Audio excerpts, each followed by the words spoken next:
I've been asked about tips for therapists who do this kind of work, and let me divide it into stages rather than tips. There is an early phase when your patient comes to you.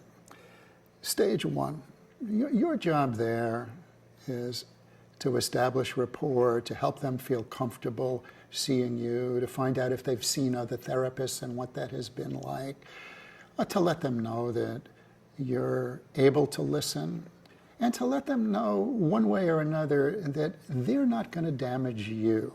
A lot of our patients feel protective of us.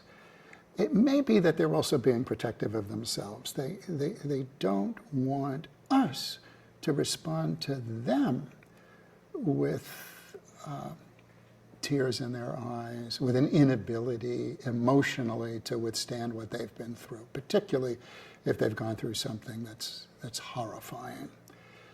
And I'm assuming that you as a therapist are up to doing the job. Tip number one, stage number one, establish that relationship and leave your client, your patient, feeling confident that you can listen to them and that they can trust you.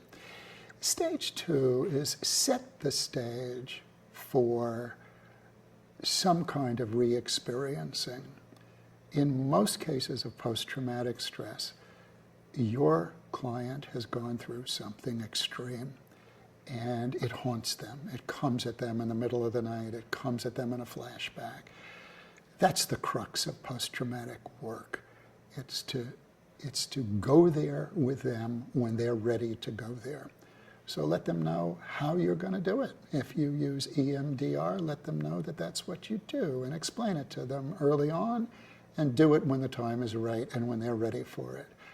If you're going to use my counting method, I find that that is simple, straightforward, easy to do. Learn about it and get it across that you'll do it when it's right for them. Reach the point for going back into the trauma as a team.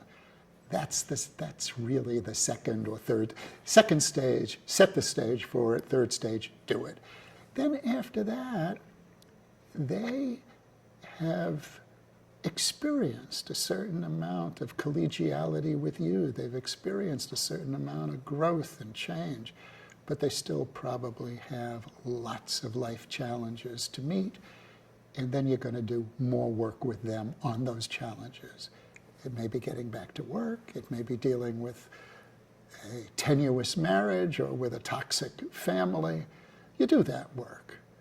And then be ready for termination. Termination can be difficult for them and for you because if they've experienced success with you, they want to hold on, particularly if they were damaged as children. You may be the best adult that they've met, and they trust you, and you are a good parent substitute, but you're not their parent, you're not their friend. So set the stage for parting.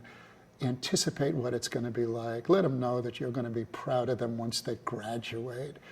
And I don't see anything wrong with letting a person know, letting a client know, that long after therapy is done, you'd be interested in how they're doing. And you're available if they have problems. You're available for a call. I've given various tips for therapists, particularly new therapists who come into this field. And one important tip is to find a way of enjoying what we do.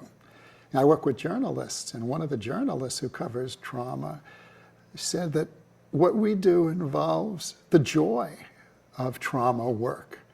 It's good to feel fulfilled. It's good to know that healing can take place and that people who undergo a catastrophic loss can find themselves again.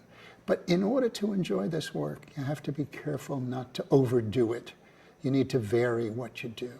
And I've had the privilege of being a therapist, but also being a teacher and a consultant and a forensic expert and someone who works with organizations like Gift from Within and military groups and who testifies in court.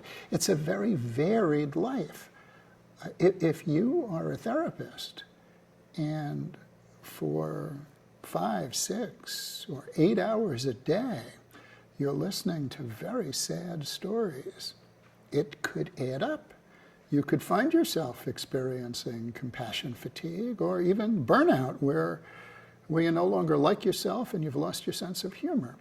Guard against that in this work in particular. I mean, this is fulfilling work.